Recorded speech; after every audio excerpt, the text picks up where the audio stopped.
Supreme court கொடுத்த ஒண்ணுக்கு stay கொடுக்க முடியுமா ஹைகோர்ட் அப்படிங்கிற மாதிரி ஒரு வாதம் வைக்கிறாங்களே, அப்படி எதுவும் இருக்கா இதுக்கு முன்மாதிரி? அதுதான் நான் முதல்லயே சொன்னேன். சுப்ரீம் கோர்ட் என்ன சொல்லியிருக்குன்னா, இது சட்டமாகி விட்டதுன்னு சொல்லிருச்சு. கவர்னர் கையெழுத்து இல்லாவிட்டாலும் இது சட்டம்தான்.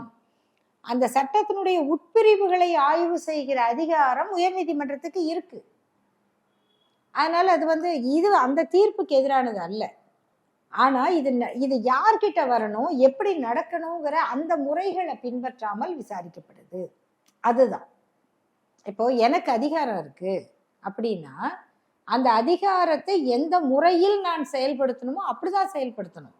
எனக்கு ஒரு அதிகாரம் இருக்குன்றத வச்சு நான் வேற ஒன்றை என் கிட்ட கொண்டு வர வச்சோ அல்லது என்கிட்ட யாரோ திட்டமிட்டு கொண்டு வராங்க, நேரடியா என்னிடம் வராத ஒன்றை மறைமுகமாக என் முன்னால கொண்டு வந்து நான் செய்தா அப்ப என்னுடைய அதிகாரத்தை தவறா பயன்படுத்துறேன்னு பொருள்.